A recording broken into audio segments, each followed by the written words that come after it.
하시니라. 아멘. 여러분, 한국 사람들의 장점이 뭘까요? 단점은 뭘까요? 사람도 장점이 있고 단점이 있는데 한국 사람의 장점이 있고 또 단점으로 꼽을 수 있는 것도 여러 가지가 있을 수 있겠죠. 어떤 사람이 이렇게 한국 사람의 장점을 얘기하더라고요.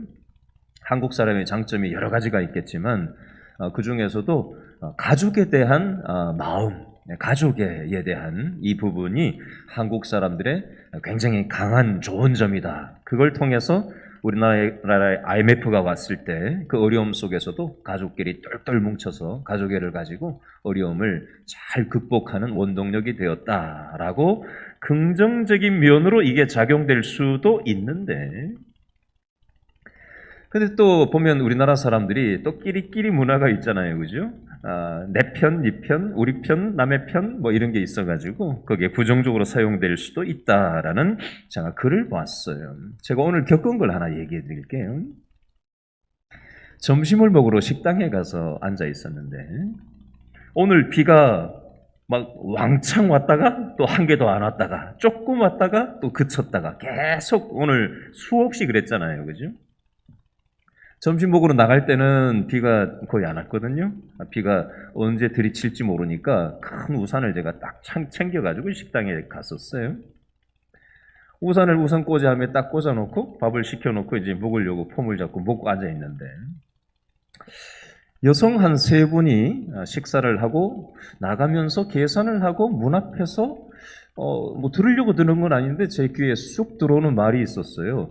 긴 우산을 뭐 어쩌고 하더라고요. 뭐 자기 우산이면 뭐 긴 우산 뭐 어쩌는 우산 얘기할 게 없는데 약간 느낌이 뭐 이상해가지고 혹시나 하고는 이렇게 쳐다봤어요. 제가 그런 거 신경 안 쓰는 스타일인데 귀에 쏙 들어와서 하여튼 쳐다봐서 이렇게 보고 있었어요. 제가 혹시 잘못 가져가나 어쩌나 싶어서 비가 막 엄청 들이치고 있었거든요. 근데 이분들이 한참 서가지고 뭐 우산을 뭐 뺐다 꽂았다 하더니 뭘 빼가지고 이제 밖에 나가가지고 이렇게 나가려고 하는 참에 저쪽에 앉은 남자분이 저거 내 우산인데 저 왜 가져갔냐고 이렇게 하는 거예요. 그랬더니 우산을 챙기던 분이 요거 쓰고 갖다 놓을 거예요 라고 얘기하더라고요. 근데 제가 딱 드는 생각이 자기 게 아니잖아요. 그죠? 자기 게 아니면 이거 누구 거냐, 이 집 거냐, 손님 거냐 확인을 해보고 잠깐 여기 비가 많이 오니까 차에 탈 때까지 쓰고 갖다 놓겠다고 적어도 이제 양해를 구하고 물어보기라도 하고 이제 그렇게 해야 되는데 그걸 생각하지 못하고 아무렇지 않게 그렇게 하고 있고 그것이 자신의 것이라고 얘기했음에도 불구하고 전혀 미안해하는 기색이 없이 그냥 밖에 나가서 그 우산을 푹 젖은 걸 갖다 놓는 모습을 제가 이렇게 보면서 참 배려심이 없다. 다른 사람 입장을 생각하지 못하는구나. 제가 그 생각을 해봤어요. 오늘 우리가 누가복음 이 10장의 선한 사마리아인에 대한 내용을 우리가 살펴볼 건데요. 제가 이 말씀을 묵상하면서 이 생각이 딱 식당에서 봤던 이 장면이 딱 생각나면서 혹시 우리의 신앙의 모습은 어떠한가? 우리가 하나님을 사랑하고 잘 믿는다라고 하면서 우리의 신앙의 모습이 좀 반쪽짜리 신앙은 아닌가? 이기적인 신앙은 아닌가? 내 입장만 생각하고 또 하나님이 원하시는 것은 생각할 줄 모르는 그런 어떤 신앙의 모습은 아닌가? 이런 생각을 해보게 됐어요. 오늘 누가복음 10장 30절부터 37절 말씀은 참 유명한 선한 사마리아인의 비유예요. 여기에 보면 이웃이라는 표현이 나와요. 자, 오늘 본문에서 이 이웃, 누가 우리의 이웃인가? 라는 이 부분에 대해서 한번 좀 제가 질문을 던져보고 싶어요. 누가 우리의 이웃일까요? 우리의 옆집에 사는 사람만 이웃일까요? 우리의 친척, 우리의 가까운 사람들만 이웃일까요?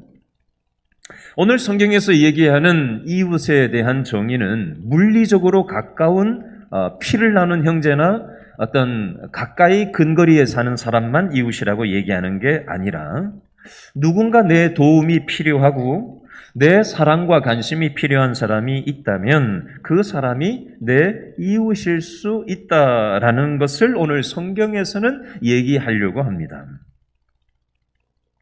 최근에 이상하게 저한테 연락이 오는 사람들이 좀 있었어요. 연락이 오고 또 이 사람도 연락이 오고 오늘도 어떤 사람한테 뜻밖의 연락이 왔거든요. 카카오톡으로.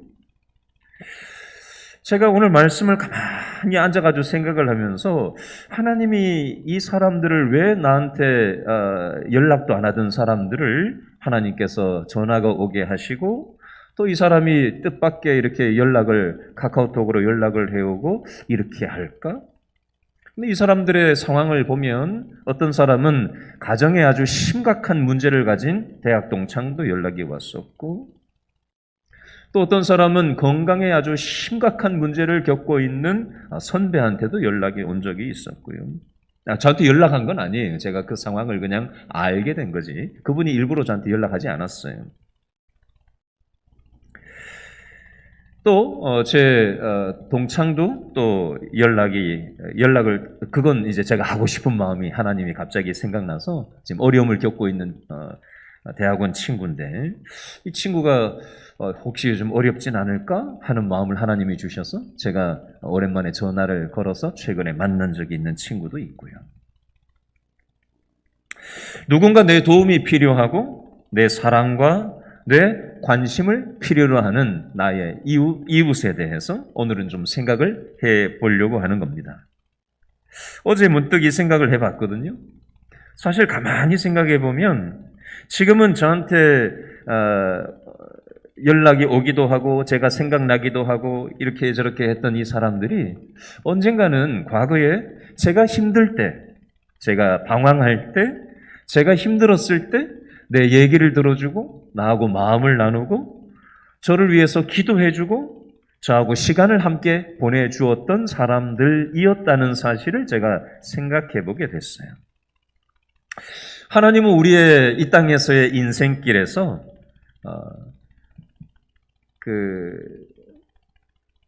하나님께서는 우리에게 이웃을 붙여주십니다. 물리적으로 가까운 사람들일 수도 있고 피를 나눈 사람들일 수도 있고 우연히 만나는 사람들도 있고 동창일 수도 있고 교인일 수도 있고 친구일 수도 있고 그럴 수 있는데 그 사람들과의 인간관계 속에서 하나님께서는 우리를 이웃으로 어떻게 살아가야 될 건가 하나님께서는 생각해 보기를 원하십니다.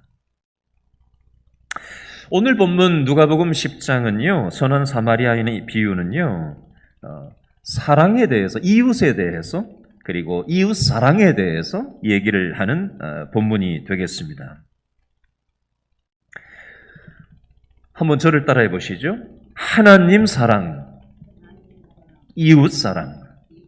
사랑에도 크게 하나님, 수직적인 하나님과의 사랑이 있고 또 하나님과의 사랑이 제대로 된 사랑이라면 수평적인 사람, 이웃과의 사랑으로 이게 연결될 필요가 있는데요.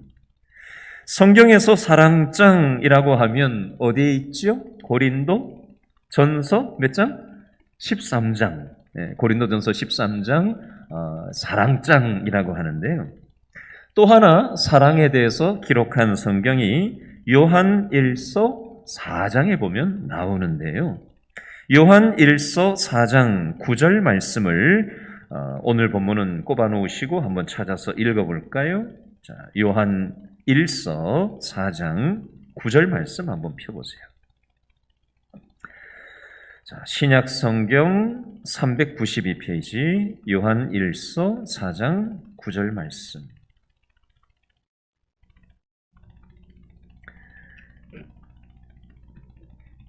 신약 성경 392페이지 요한 1서 4장 9절 말씀. 자, 사랑에 대해서 요한 1서 4장 9절은 뭐라고 말씀하시는가? 한번 읽어볼까요? 4장 9절 시작.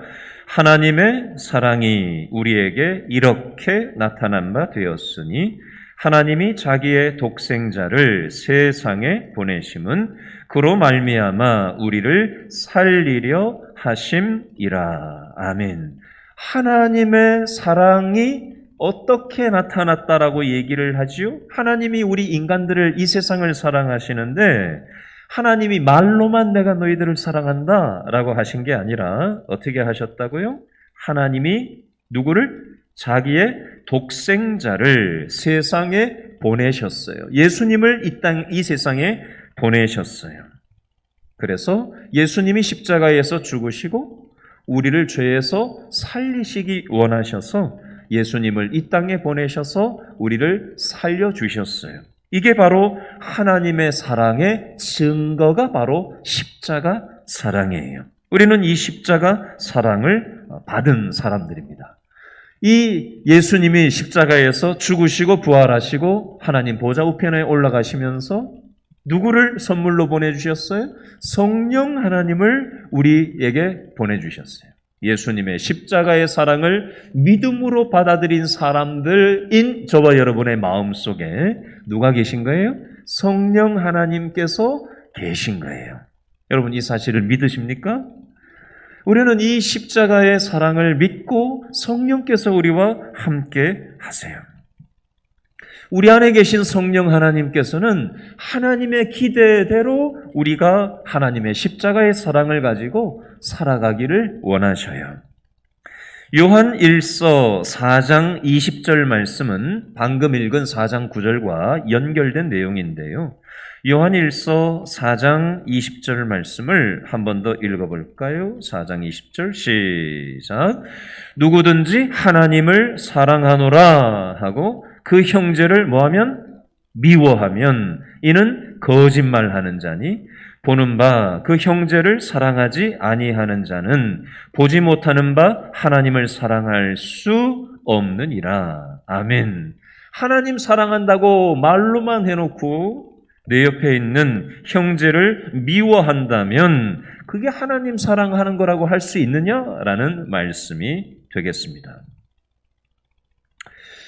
우리는 누가복음 10장이 오늘 본문인데요. 누가복음에는 이웃사랑에 대해서 얘기하고 있고요. 방금 읽은 요한일서 4장 20절은 형제사랑에 대해서 얘기하고 있습니다.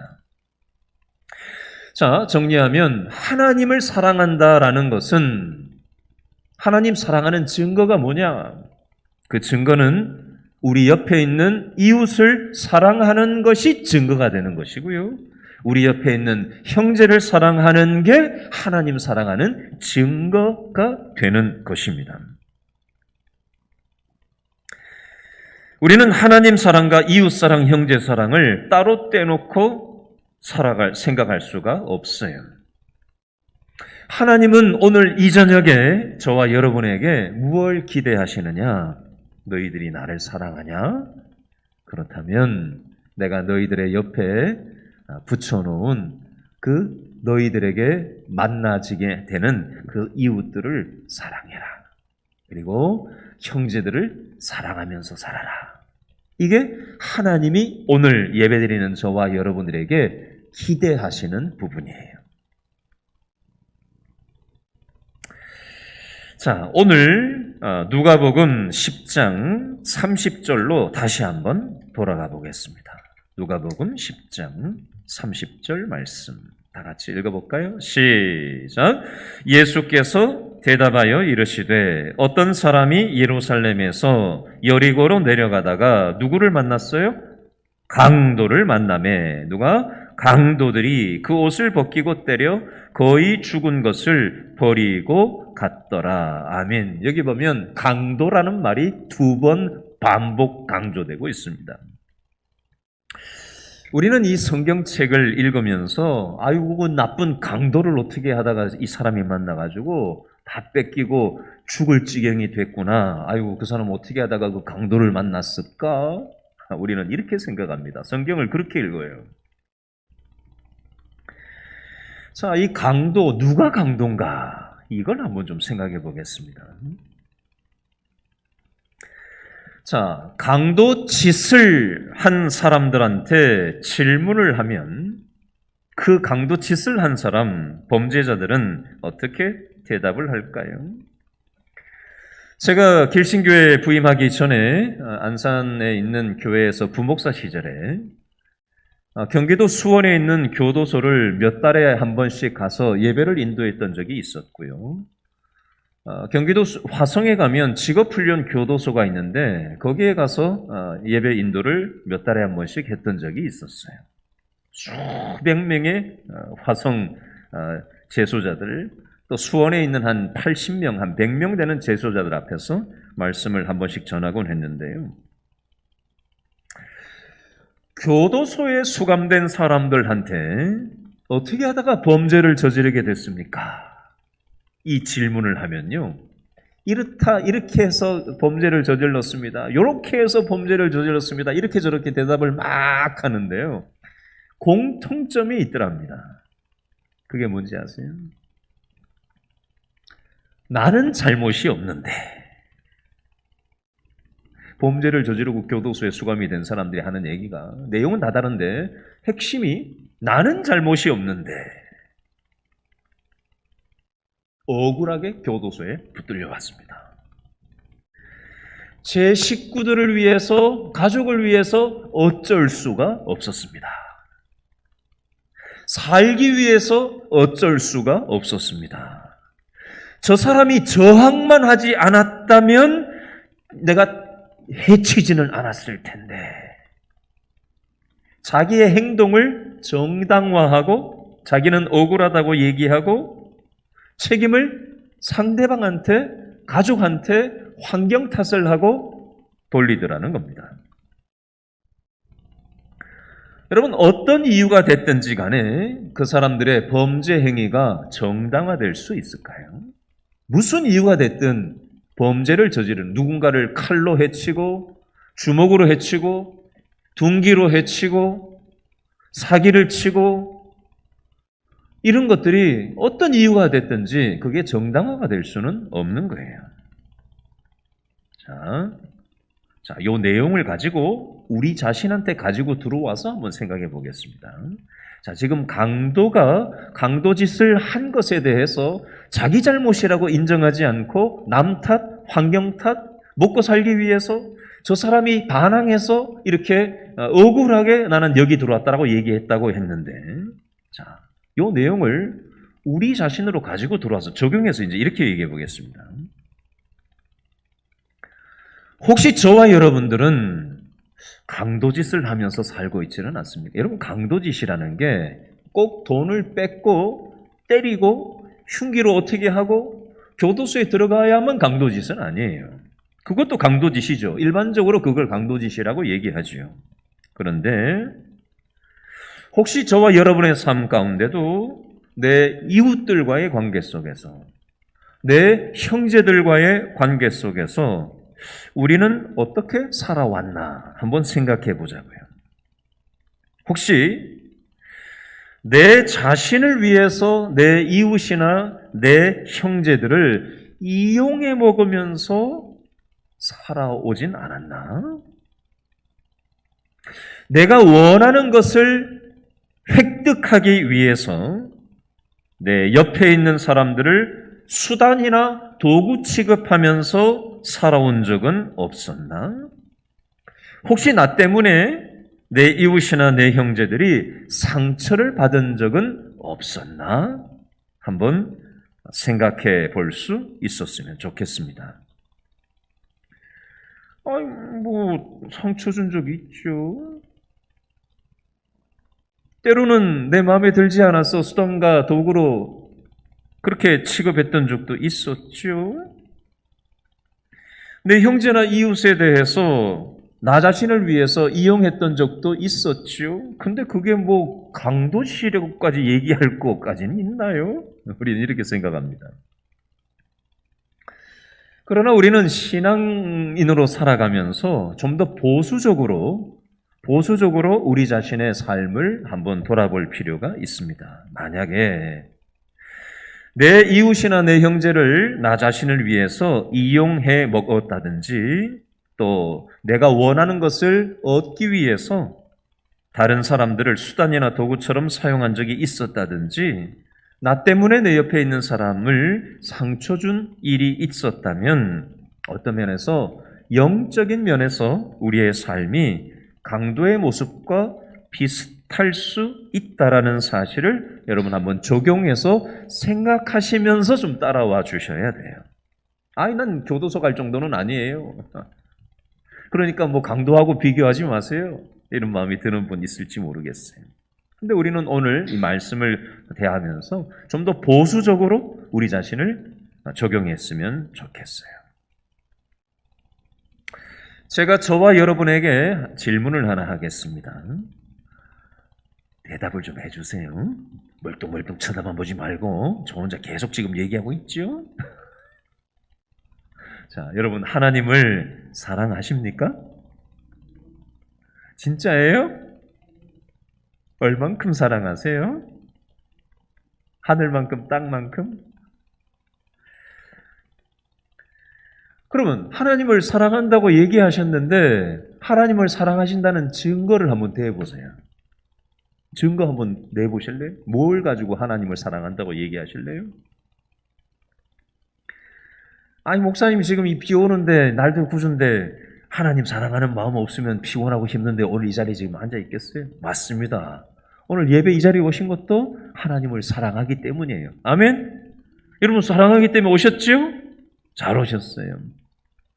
하나님 사랑하는 마음 가지고 이 궂은 날씨에 오늘 또 하루 종일 일하시고 근심 걱정 많은 수많은 문제가 있는데 그럼에도 불구하고 이 예배 자리에 오신 거 참 잘하신 선택이에요. 잘 오셨어요. 우리가 지금 왜 하나님 앞에 예배를 드리고 있는 거죠?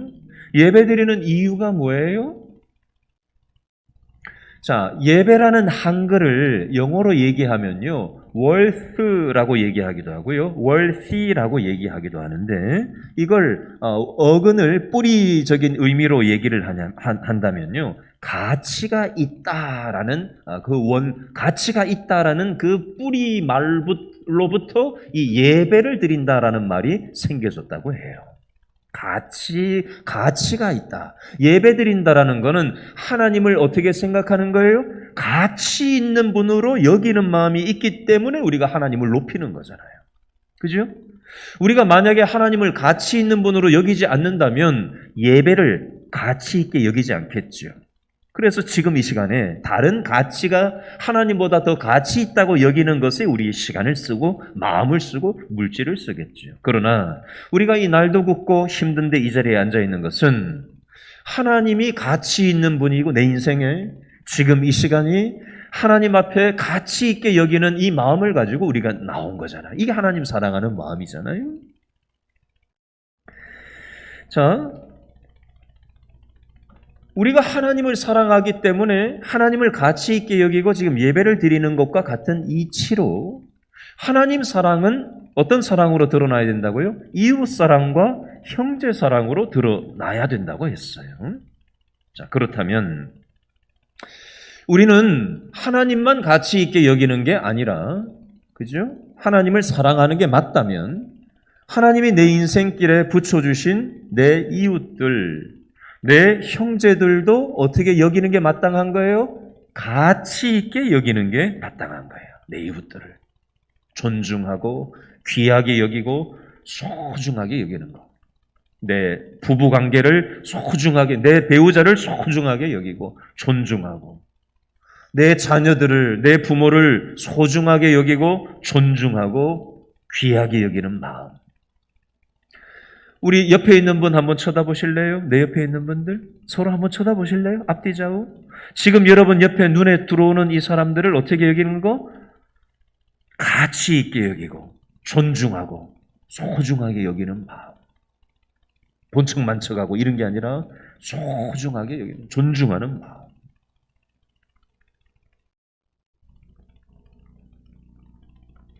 얼마 전에 어떤 분이 저하고 전화통화를 하는데 이렇게 얘기를 한 적이 있어요. 제가 앞뒤 전후 문맥은 다 뺄게요. 개인적인 게 있기 때문에. 어떤 속을 썩이는 어떤 사람에 대한 얘기를 저하고 그분이 같이 나누는데 그분이 저한테 이렇게 얘기했어요. 그 사람도 하나님이 사랑하는 사람이다. 이 표현을 했어요. 근데 그게 저한테 확 마음에 확 들어왔어요. 너무 뻔한 말인데, 너무 당연한 말인데 그 말이 저한테 제 가슴 속에 훅 들어왔어요. 우리 옆에 있는 사람들을 한번 다시 쳐다보시죠. 이렇게 한번 얘기해 주시기 바랍니다. 당신은 허공 쳐다보지 마시고 눈을 쳐다보세요. 한 사람 골라 잡으세요. 멀리 있어도, 가까이 바로 옆에 내 옆에 사람 없어도, 조금 떨어져 있어도 골라 잡아 보세요. 누구하고 얘기할까? 잘 모르는 사람이라도. 자, 당신은 소중한 사람입니다.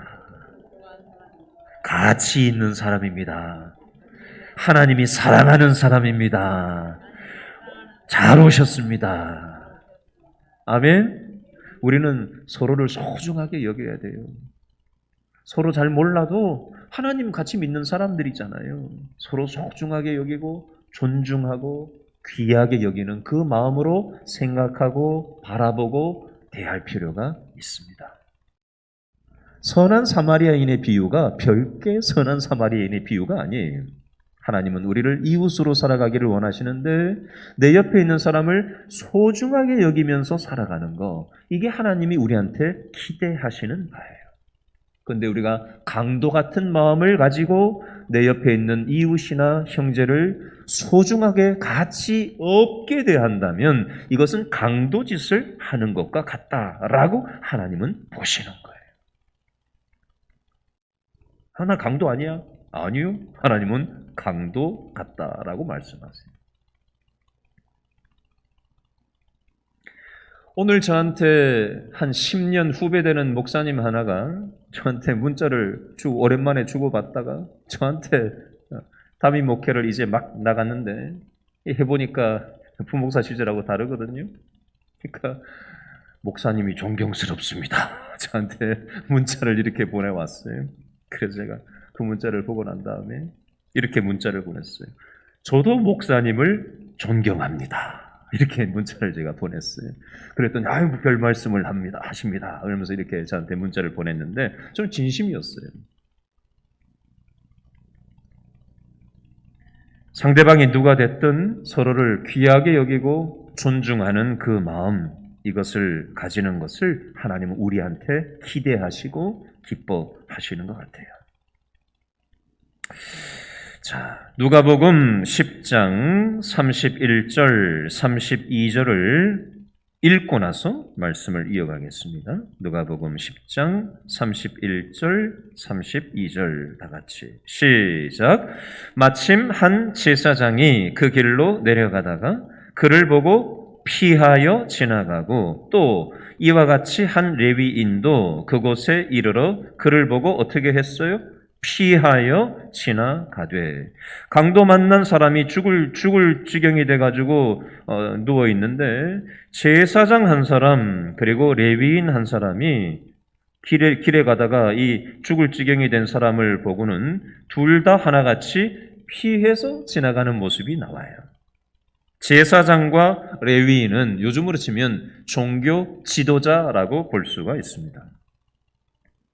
종교 지도자라는 사람들이 도움이 절실한 사람을 피해서 자기 갈 길을 가고 있는 모습이 나와요.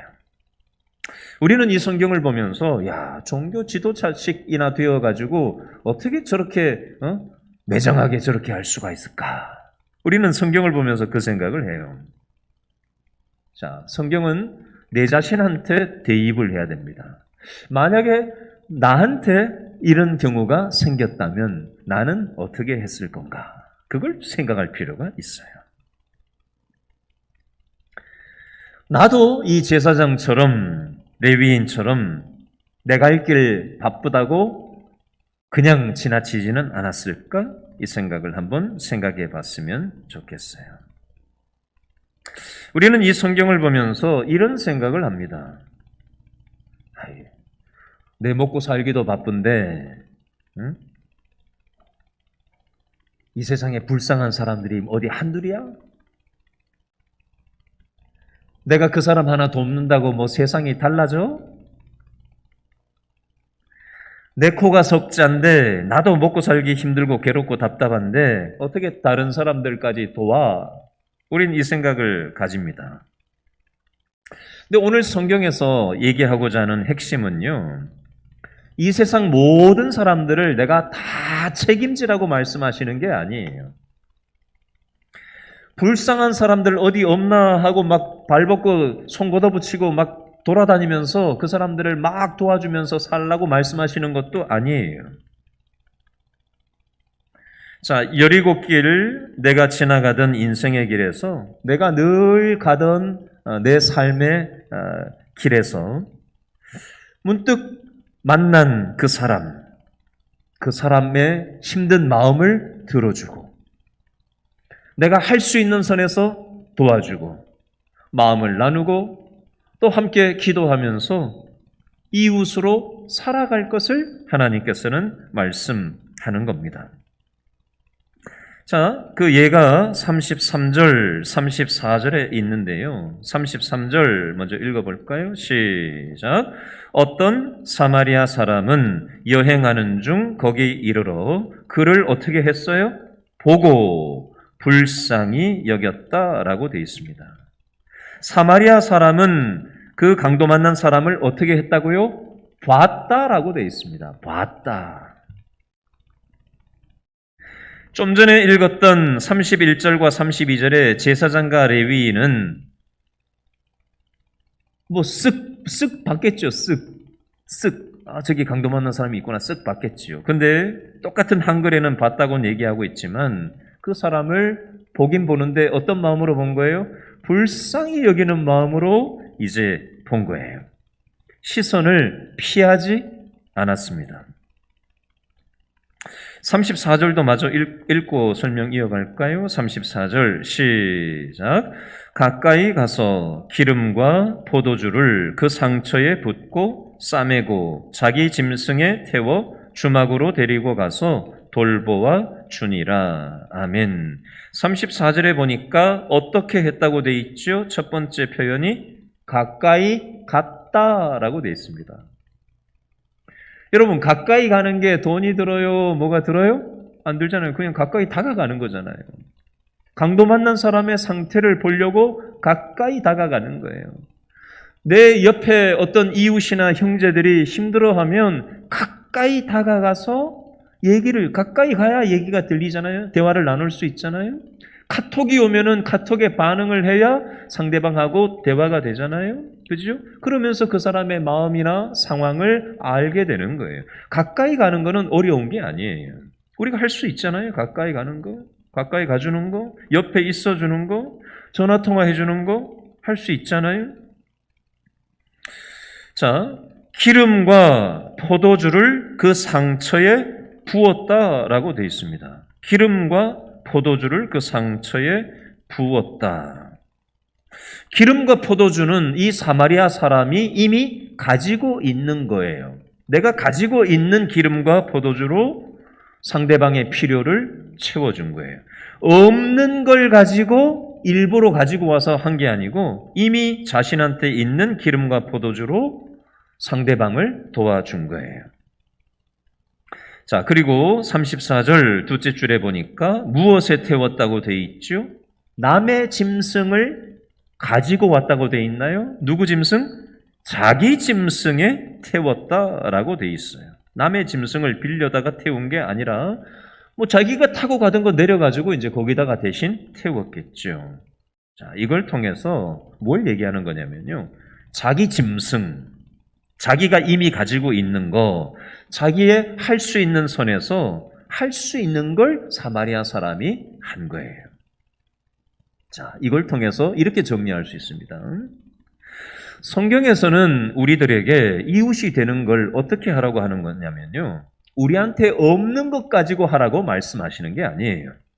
우리한테 있는 시간, 우리한테 있는 물질 다 쓰라고 얘기하시는 것도 아니에요. 우리의 믿음의 분량만큼 물질을 우리가 사용할 수 있는 만큼 힘든 일을 겪고 있는 인생에서 만난 사람에게 나누라는 거예요. 우리의 시간, 우리의 물질, 우리가 가지고 있는 어떤 소유를 내 거라고 생각하는 게 아니라 하나님께서 나한테 맡겨주셨다는 생각이 있어야 우리의 시간, 우리의 물질, 나의 소유를 나눌 수가 있어요. 하나님은 갈 수 없는 지역, 남의 거를 가져와서 없는 것까지 동원해서 하라고 하시는 게 아니라 내가 할 수 있는 부분에서 믿음의 분량만큼 이것을 감당하면서 살아가기를 기대하시는 거예요. 하나님을 사랑한다면 내 이웃과 형제에게 사랑을 나누면서 이 땅을 살아가기를 하나님은 우리한테 기대하세요.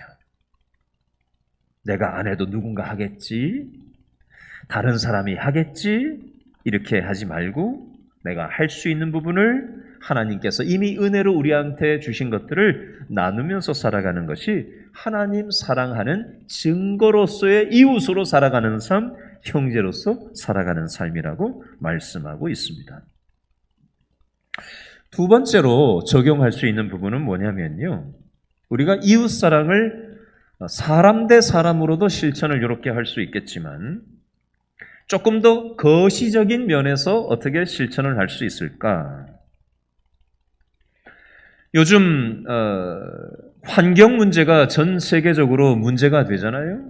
그죠? 2035년도가 되면 앞으로 13년 뒤에는 이제는 휘발유, 경유차 이런 거는 아예 유럽 같은 데서는 만들지도 않겠다, 생산 자체를 안 하겠다라고까지 하면서 화석연료를 사용하지 않는 이 하나님이 주신 지구를, 뭐 그 사람들은 그것 때문에 하는 건 아니죠.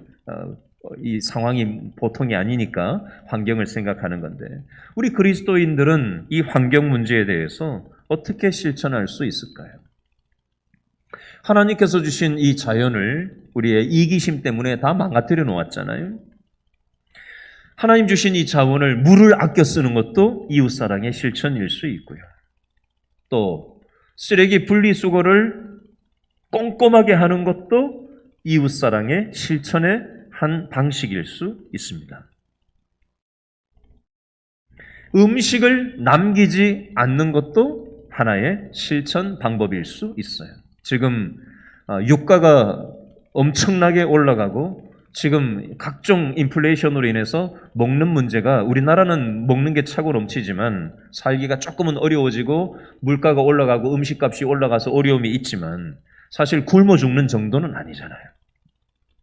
지금 전 세계적으로 굶어 죽는 나라가 있고요. 그런 나라들이 있는데 우리는 사실 너무 배가 불러서 탈이죠. 음식 남기지 않는 것도 이웃사랑의 하나의 실천일 수 있어요. 우리의 믿음이 행동하는 믿음이 됐으면 좋겠어요. 예배당 벽돌 건물 안에서 우리끼리만 이렇게 하는 신앙이 아니라 우리가 세상을 품고 기도할 뿐만이 아니라 우리가 할 수 있는 부분들을 내 선에서 찾아서 우리가 함께 하면서 살아가기를 하나님은 기대하신다는 사실 기억하시고, 강도로 살아가지 마시고 이웃으로, 형제로 살아가는 저와 여러분 될 수 있기를 바랍니다. 기도하겠습니다. 하나님, 우리는 누가복음 10장 선한 사마리아인의 비유를 보면서 나는 강도가 아니라고 생각하고 나하고는 동떨어져 있다고 보통 생각하면서 성경을 대할 때가 많습니다. 저 종교 지도자들은 어떻게 저럴 수가 있나? 라고 우리는 판단을 합니다. 그러나 우리가 보수적인 관점에서 봤을 때 우리의 삶이 내 형제와 이웃을 수단으로 생각하고 존중하지 않고 또 강도같이 그렇게 나의 어떤 것을 위해서 내 옆에 있는 사람들을 가볍게 여기는 마음이 있다면 이건 역시도 강도와 같은 행위라고 오늘 성경의 정신은 우리에게 교훈하고 있습니다. 우리가 말로는 하나님을 사랑한다고 하면서 내 이웃 사랑, 내 형제 사랑을 하나님은 기대하는데 우리는 그 기대를 저버리는 삶을 살아가고 있다면 우리 자신을 되돌아보는 시간이 되게 하시고, 하나님께서 십자가에서 죽으실 만큼 우리를 사랑하시고 또 우리에게 시간을 주시고 건강을 주시고 물질을 주시고 우리가 남보다 잘하는 좋은 어떤 부분들을 주셨는데 이것을 나만을 위해서 쓰라고 주신 게 아니라 만나게 하시는 이웃들 또 형제들에게 이것을 나누면서 함께 살아가라고 하나님께서 그걸 기대하시고 우리에게 맡겨주셨다는 사실을 생각하고, 하나님을 사랑한다면 이웃과 형제를 사랑하며 살아가기를 결심하고 나가는 우리 모두가 될 수 있도록 도와주옵소서. 예수님의 이름으로 기도합니다. 아멘. 이 시간